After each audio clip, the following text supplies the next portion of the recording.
Welcome everyone. Today we will be talking about the iPhone 13 mini and we will be talking about if it is better than the iPhone 12 mini or not. So let's start. The 12 mini was my favorite phone from launch last year.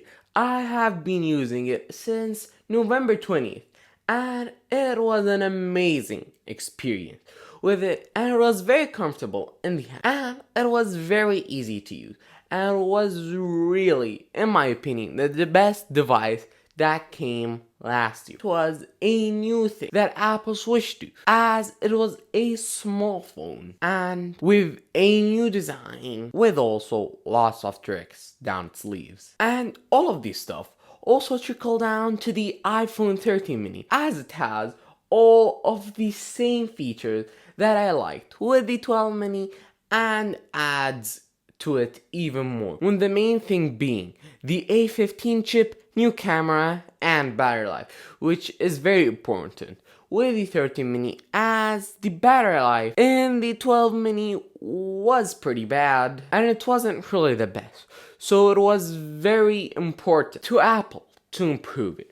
But if you are enjoying the video, please make sure to subscribe and ring the bell notification so you get notified whenever we upload a video. Let's first talk about the power and specs and go through my thoughts. As I said, it has the A15 chip, but not the A15 chip in the Pro iPhone. It is the less powerful one, which is only 20% faster than the A14 chip, but the A15 chip in the Pros does have a 60% more power increase than the A14 chip. That means that it has a 40% leap over the A15 chip that we find in the 13 and 13 mini. But in day-to-day use, you won't feel a difference, as there aren't really lots of stuff that you will do on the 13 or 13 mini that really need that much power. The A15 chip in these phones is still very capable and is very useful for everyday tasks. And you won't really be needing this power unless you're like doing very heavy photo and video work, which of course the Pros will have a better advantage with, or using it with the iPad mini 6, which we did also have a review on it, so go check it out, link down in the description down below. It also gets better cameras, which takes much better photos and with a new design to them, which is the cross design, which actually at first I didn't really like. But as I said, once it comes out, we're always gonna hate it, but then we're just gonna get used to it. Which actually did happen to me with this new camera redesign, which now I really like.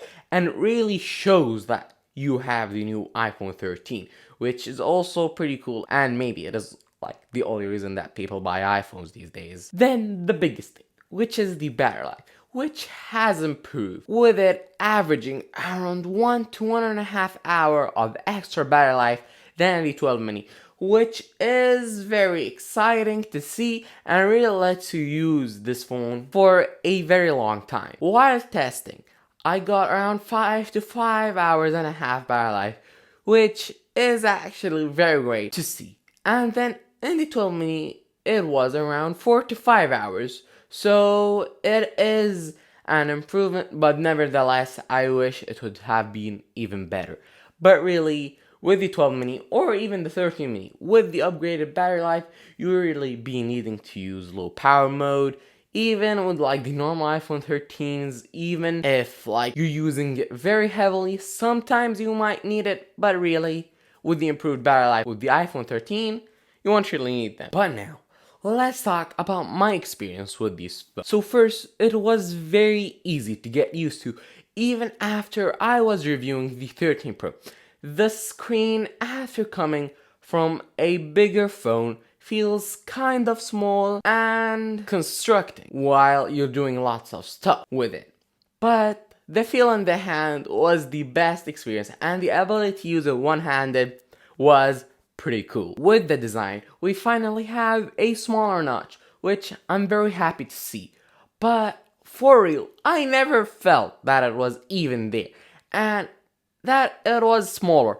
It was just like the same old thing with the 12 mini. There was really no difference. I just learned to ignore it, and I am sure lots of people have also. So that shows that it was very late for Apple to do it, but still they did do it. But really, when I was writing the scripts, I even forgot about the notch. As I said, it really makes no difference. But guys, with the iPhone 13 mini, it really has the same market that the 12 mini had. That for people coming from the iPhone SE or 6 or 7 or even 8 and they want to upgrade to a new phone.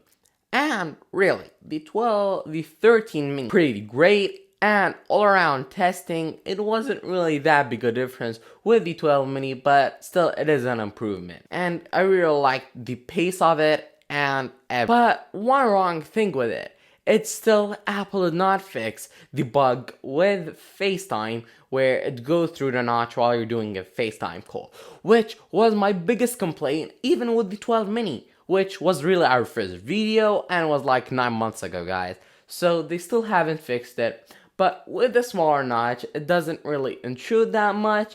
But really, the notch does not make a difference and everything. But really, in summary, very better battery life, better display, cool cameras, nice body. If you want a small phone, it has better battery life and a better processor. But guys, thank you guys for watching, and if you like this video, please click the like button and subscribe and share this video with a friend. Adrian View out. Adrian View Podcast.